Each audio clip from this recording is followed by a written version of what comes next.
ભરોસા સાથે જો, ક્યારે પણ અવિશ્વાસુ નહીં બનવું. અને જેને કોઈના ઉપર વિશ્વાસ ના હોય ને એ માણસનો વિશ્વાસ નહીં કરે.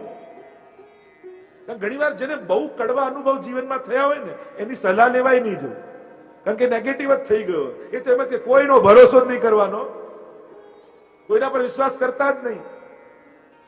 અરે ભરોસાથી તો દુનિયા ચાલે છે, કારણ કે છેતરનાર કરતા છેતરાવનાર હંમેશા સારો જ હોય છે. છેતરનારો ખરાબ હોય, છેતરાવનાર થોડી ખરાબ હોય.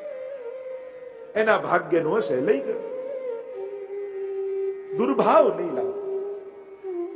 અવિશ્વાસુ વ્યક્તિનો વિશ્વાસ નહીં કરવો. જેને બધા પર ભરોસો હોય ને એની સલાહ લેવા જોઈએ. એ હંમેશા પોઝિટિવ વાત કરે કે ના ના તું કોશિશ કર, જોજે ને બધા મદદમાં આવી જશે, કોઈ ને કોઈ આવીને મદદ કરી જશે, તું કોશિશ કરીશ, કુદરત તને સાથ આપવા લાગશે. જે આવો ભરોસો જીવનમાં પેદા કરે ને એની પાસે સલાહ લેવા જોઈએ, એની સલાહ માને, કડવા અનુભવ વાળાની નહીં. કારણ કે દુનિયામાં છે બધા લોકો, સારા ને ખરાબ બધાય છે. જીવન સારાના ભરોસે આગળ વધારવું, ખરાબ લોકોની દુર્ભાવના અને દુર્ઘટનાઓને યાદ કરીને જીવન આગળ નહીં વધારવું. કારણ કે ચમત્કારો જીવનમાં રોજ રોજ બનતા હોય છે.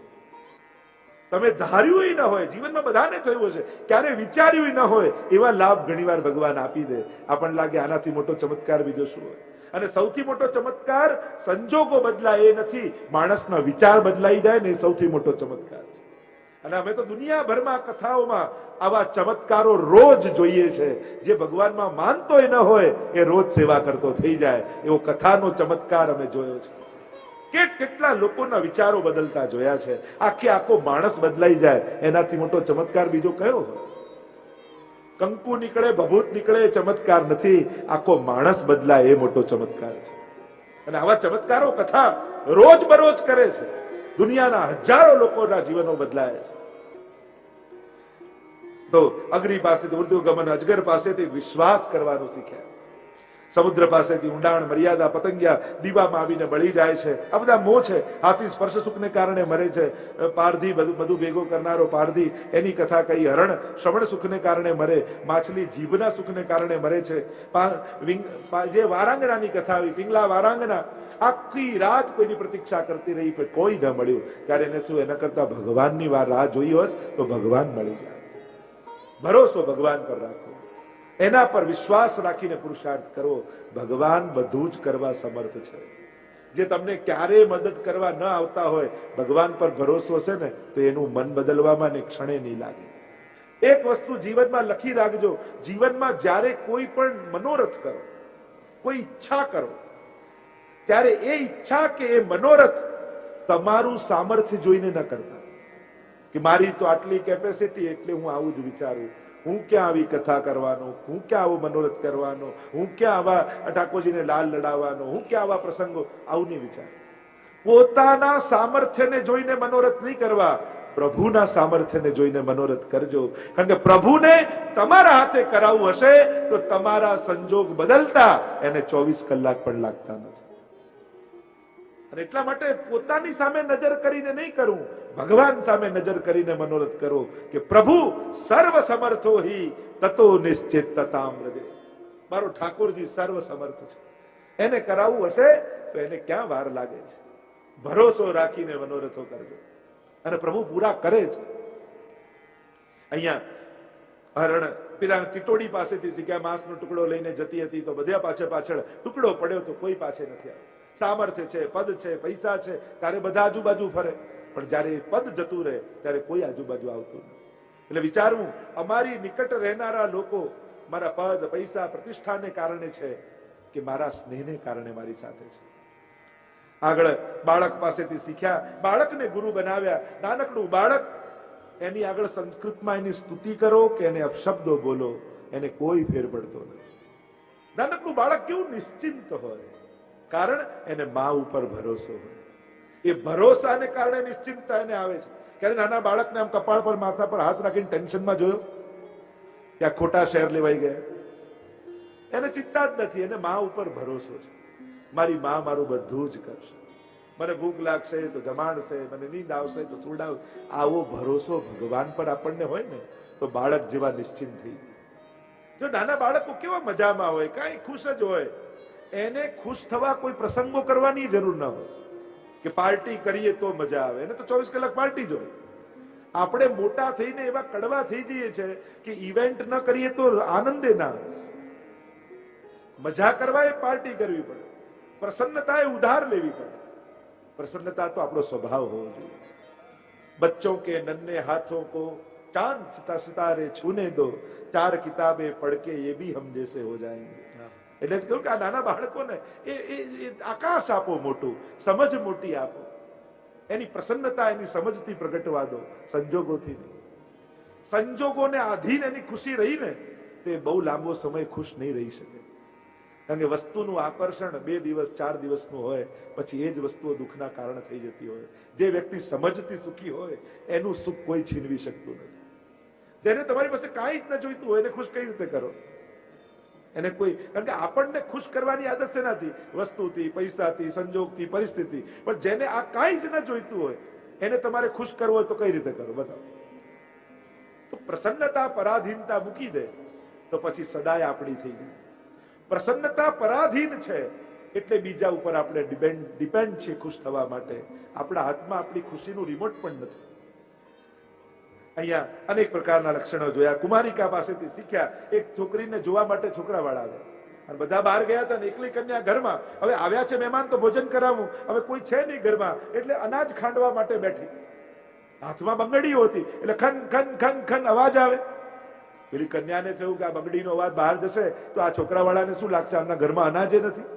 એટલે એણે બધી બંગડી કાઢી અને એક એક બંગડી હાથમાં રહેવા દીધી અને ખાંડવા લાગી એટલે અવાજ આવતો બંધ થઈ ગયો. નાનપણમાં સ્કૂલમાં જ આપણને શીખવાડેલું, એકડે એક ને બગડે 2 ભેગા થાય એટલે બગડવાનું શરૂ થાય. હવે દેખાડી દઉં, બતાડી દઉં, ઇમ્પ્રેસ કરી દઉં. આ ઇમ્પ્રેસ કરવામાં થાકી જઈએ. 2 આવે એટલે ઇમ્પ્રેસ કરવાની શરૂઆત થઈ જાય. એક માં શાંતિ છે. હવે એક એટલે એક વ્યક્તિ નહીં, ઘરના એક થઈ શકો, સમાજના એક થઈ શકો, સંગઠનમાં એક થઈ શકો. જ્યાં તમે એક થાવ છો ત્યાં શાંતિ પેદા થાય છે. જ્યાં 2 થઈને રહો છો ત્યાં અવાજ આવવાનો શરૂઆત થઈ જાય છે. જેને મોટેથી બોલાવવા પડે સમજી લેવું કે એ આપણાથી દૂર થઈ ગયો છે. કોઈ વ્યક્તિ દૂર હોય ત્યારે એને બૂમ પાડવી પડે ને. એટલે ભલે બાજુમાં ઉભો છે પણ બૂમ પાડીને બોલો છો એટલે સમજી લો કે આ અત્યારે મારાથી દૂર થઈ ગયો છે. અને ભલે દૂર છે પણ ધીમે રહીને બોલો તો સમજો નિકટ છે. કારણ કે પ્રેમનો અવાજ ધીમો હોય છે અને વિવાદનો અવાજ મોટો હોય છે. કારણ કે યુદ્ધમાં શંખ ફૂંકાય અને રાસમાં વેણું વાગે છે. તો વિચાર કરો, તમારી ભાષા વેણુની છે કે શંખનાદની, એ વિચાર કરો. નજીક છે તો એને ધીમેથી બોલવું પડે. મોટેથી બોલવાનો અર્થ જ થયો કે આ દૂર થઈ ગયો છે. અહીંયા કુમારિકાના ગુરુ બનાવ્યા. જ્યાં જ્યાંથી સાર મળે. સર્પ પાસે સર્પને ગુરુ બનાવ્યો. હવે સાપને તમે જોયો છે કેવો ચાલે? વાંકો ચૂકો, વાંકો ચૂકો. સાપ આવું ચાલે ને, એને ગુરુ બનાવ્યો. સર્પને ગુરુ કર્યો. કારણ કે વાંકો ચૂકો ચાલે, પણ એ જ સાપને પોતાના દરમાં જતો જોયો છે. જ્યારે પોતાના દરમાં ઘરમાં જાય ત્યારે સીધો થઈને જાય. સમજાવો કે સમજી ગયા? બહાર તમે ગમે તેટલા વાંકા ચૂકા ચાલતા હો, ઘરે જાઓ ત્યારે સીધા થઈને જવું. કારણ કે આ દુનિયાએ આપેલા સન્માનો માથે મૂકીને ઘરે ગયા ને તો ઘરનાય નહીં રહે ને બહારનાય નહીં રહે. ઘરે જાઓ, ભલે દુનિયામાં તમે ગમે તેટલા પૂજાતા હો, ગમે તેટલા મોટા વ્યક્તિ, ગમે તેટલા મોટા પદ ઉપર ને બિઝનેસમેન હો, પણ ઘરે જાઓ ત્યારે એક પિતા, એક ભાઈ, એક બહેન, એક પત્ની, એક પતિ, આ જ બનીને ઘરમાં પ્રવેશ કરો. સ્નેહી બનીને ઘરમાં પ્રવેશ કરજો. પણ સન્માનનીય બનીને ઘરમાં જવા ગયા ને તો ઘરના નહીં રહી શકો. લોકો તમારાથી દૂર થઈ જશે. એટલે ઘરમાં જ્યારે જાઓ ત્યારે સ્વજન બનીને પ્રવેશ કરજો. દરેકને એમ લાગે કે અમારો સ્વજન આવ્યો, અમારો છત્ર આવ્યો, અમારો આધાર આવ્યો. આવા સ્નેહી બનીને રહો કે ઘરના દરેકને તમે પોતાના લાગો. બધા ઉપર કંટ્રોલ કરવો સહેલો છે પણ બધાના દિલ જીતવા અઘરા છે. બસ દિલ જીતતા આવડે ત્યારે માણસ મોટો થઈ જાય. દરેકને એમ થવું જોઈએ કે ના કંઈક કરું ને તો આને પેલા પૂછી લઉં, આની સાચી સલાહ મળશે. આવું છત્ર બનીને પણ બધા મને પૂછ્યા વગર કાંઈ ના કરે એવો હઠાગ્ર એ તો આપણી કઠોરતા વ્યક્ત કરી. પણ ઘરના દરેકને એમ થવું જોઈએ પ્રેમને કારણે, સૌહાર્દને કારણે કે ના કંઈક કરીએ છીએ તો આમને કહી દઈએ, આમને પૂછી લઈએ, એવું એને ઈચ્છા થાય. આ સૌહાર્દતા, આ વડીલ પણ. આમ સર્પ પાસેથી નિસંગતા શીખ્યા, કરોળિયા પાસેથી શીખ્યા. કરોળિયાને ગુરુ બનાવ્યો. જાળ ફેલાવે, કામ થઈ જાય તો સમેટી લે, પણ પોતાના જાળમાં ક્યારે ફસાય નહીં. પણ માણસ પોતે જાળ ફેલાવે છે અને પોતે જ ફસાઈ જાય છે. પોતે જેટલું વધારે પછી એવું કે ઓહો હવે એવું ટેન્શન થઈ ગયું છે, પહોંચી નથી વળાતું, અરે તે જ ફેલાવ્યું છે. સંભાળતા આવડવું જોઈએ. સક્સેસ અને સ્ટ્રેસ બંને એક સાથે જ આવે એવું જરૂરી નથી. સક્સેસ થી તો પ્રસન્નતા આવી જોઈએ, સ્ટ્રેસ થોડી આવવો જોઈએ. તો સફળતાને મેનેજ કરતા આવડવી જોઈએ. સફળતા એમાં કોઈ વાંધો નથી, ખૂબ સફળતા, પણ એને મેનેજ કરતા ના આવડી તો એ જ ભાર બની જશે. તમારી પ્રગતિ તમારો ભાર ન બની જાય એની સાવધાની તમારે જ રાખવાની છે. એ કુશળતા શીખવાની છે. છેલ્લે કીટકને ગુરુ બનાવ્યા. કીટ ભ્રમરનાએ જેમ દંશ મારે છે અને કીટક ભ્રમરનું ચિંતન કરતા કરતા પોતે ભ્રમર બની જાય છે, એમ ભક્ત ભગવાનનું ચિંતન કરતા કરતા ભગવાનના ગુણો એની અંદર આવી જાય છે. એમ 24 ગુરુ બનાવ્યા છે. આગળ 12મા સ્કંદમાં પ્રવેશ કરીએ. એકાદશ સ્કંદને વિરામ આપીએ. બોલો કૃષ્ણ કનૈયા લાલ કી જય, ભાગવત ભગવાન કી જય. 12મો સ્કંદે આશ્રય લીલા. શ્રીનાથજી બાબાનો ઊંચો ઉઠેલો હાથ, તેમ ઊંચો હાથ કરી શ્રીનાથજી બાબા બધાને પોતાના આશ્રયમાં બોલાવે છે અને ઊંચા હાથમાં 5 આંગળીઓ છે, એટલે 5 આશ્રય જીવે કરવાના. કૃષ્ણાશ્રય, નામાશ્રય, ગુરુ આશ્રય, ભાગવત આશ્રય અને ભક્ત આશ્રય. કલયુગના રાજવંશોનું વર્ણન આવ્યું. ચારે બાજુ કલયુગનો પ્રભાવ થઈ જશે. કલયુગના લક્ષણો બતાવ્યા છે. સંકીર્તન જ એકમાત્ર ઉપાય રહેશે. 4 પ્રકારના પ્રલયની ચર્ચા કરી છે. સુખદેવજી કહેવા લાગ્યા પરીક્ષિત મહારાજને, મહારાજ 7 દિવસ પૂરા થવા આવ્યા છે, સાવધાન થઈ જજો મહારાજ. કોઈ પણ ઘડીએ તક્ષક આવતો હશે. મૃત્યુને કોઈ રોકી શકતું નથી. તમારે હજી કઈ સાંભળવું છે? 2 હાથ જોડીને પરીક્ષિત મહારાજ ગદગદિત થઈ ગયા. સિદ્ધોસ્મી અનુગ્રહિતોસ્મી. ગુરુદેવ, આપના મુખે ભાગવત સાંભળી અનુગ્રહિત થયો છે. કોણ મરશે? કોનો ડર? જે જન્મ્યું એ મરવાનું. હું તો અજન્મા છું, હું તો અમર છું, હું તો ભગવાનનો અંશ છું. દેહ જન્મ્યો એટલે દેહ જવાનું. આપના મુખે ભાગવત સાંભળી મેં પણ સમાપ્ત થઈ ગયું છે. રોમ રોમમાં મોહન રમી રહ્યો છે. હવે તો કેવલ પરમાત્મા રૂવાડે રૂવાડે વ્યાપ્યો છે. આ ભાગવતના એક એક શબ્દમાં ભગવાન બિરાજે છે અને એક એક શબ્દનો સ્પર્શ મારા એક એક રોમ રોમમાં થયો અને રૂવાડે રૂવાડે પરમાત્મા રમી રહ્યો છે. કોઈનો ડર નથી. હવે તો હું પોતે પ્રતીક્ષા કરું છું ક્યારે તક્ષક આવે ને મને દંશ દે, કારણ કે હવે તો શરીર પણ બંધન લાગે છે. ગુરુદેવ, પક્ષી મોટું થઈ ગયું ને હવે પાંજરું નાનું પડે છે. ઉડવા માંગે છે આ પક્ષી, પાંખો ફેલાવીને મુક્ત ગગનમાં વિહાર કરવા માંગે છે. ये देह भी बंधन लग रहा. તક્ષકની તો હું રાહ જોઉં છું કે દંશ દે તો આ ઘટ તૂટી જાય અને ઘટાકાશ पटाकाश में लय થઈ જાય. जहां तक ये घड़ा है वहीं तक बंधन है. घड़ा टूट जाएगा तो आकाश और मैं दोनों एक हो जाएंगे. मैं विराट हो जाऊंगा, मैं व्यापक हो जाऊंगा, मैं आनंद रूप हो जाऊंगा, मैं आत्मा परमात्मा बन जाऊंगा. સુખદેવજી કહેવા લાગ્યા, જ્યાં સુધી હું અહીંયા છું ત્યાં સુધી મૃત્યુની પણ તાકાત નથી કે તારો સ્પર્શ પણ કરી શકે. પણ ભગવાનની ઈચ્છા છે અને એની ઈચ્છાને આદર આપવાનો છે. સુખદેવજી ઉભા થયા, સાષ્ટાંગ દંડવત પ્રણામ પરીક્ષિત મહારાજે કર્યા છે. હે ગુરુદેવ, તમારું ઋણ હું ક્યારે અદા નહીં કરી શકું. 7 દિવસ મારી પાસે હતા, મને મરતો નથી બચાવ્યો, મને તો અમર બનાવી દીધો છે. ભય જતો રહ્યો, પ્રસન્નતા વ્યાપી ગઈ. આ જીવનમાં સૌથી મોટો ઋણ કોઈનો હોય તો એ ગુરુનો છે.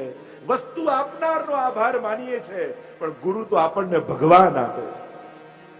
ભગવાન આપીને સમૃદ્ધ કરી દે છે. એ પ્રકાશ આપે છે, એ આનંદ આપે છે, એ જ્ઞાન આપે છે. ભગવાને આંખ આપી, પણ શું જોવું એ ગુરુએ બતાવ્યું. ભગવાને પગ આપા, પણ ચાલીને ક્યાં જવું એ ગુરુએ બતાવ્યું. ભગવાને જીભ આપી, પણ શું બોલવું એ ગુરુએ શીખવાડ્યું. ગુરુ સૌથી મોટો ઉપકારી છે આ જીવનમાં. કારણ પથ્થર તો ડૂબવા માટે જ હતો, પણ ગુરુએ ભગવાનનું નામ લખ્યું, એને તરાવી દીધો ગુરુએ. ઉભા થયા સુખદેવજી, સાષ્ટાંગ દંડવત પ્રણામ કરાયા પરીક્ષિત મહારાજે, અને સુખદેવજી આગળ ચાલ્યા કોઈ ઓર પરીક્ષિતની શોધમાં. પરીક્ષિત મહારાજ શાંતિથી બેઠા છે. પ્રસન્નતા છે, ભય નથી, આનંદ છે, ખેદ નથી. પ્રતીક્ષા કરી રહ્યા છે કે ક્યારે તક્ષક આવે. સામે મંદ સ્મિત કરતું શ્રીનાથજી બાવાનું મુખારવિંદ દેખાવા લાગ્યું. પ્રસન્નતા વ્યાપી છે. નેત્રો બંધ કર્યા અને મંદ મંદ સ્મિત કરતા પરમાત્માના મુખારવિંદના દર્શન થવા લાગ્યા. માનો ઊંચો હાથ કરી શ્રીનાથજી બાવા રૂપી માં આ જીવાત્મા રૂપી બાળકને આહ્વાન કરી રહી છે કે આવ બેટા, આવ.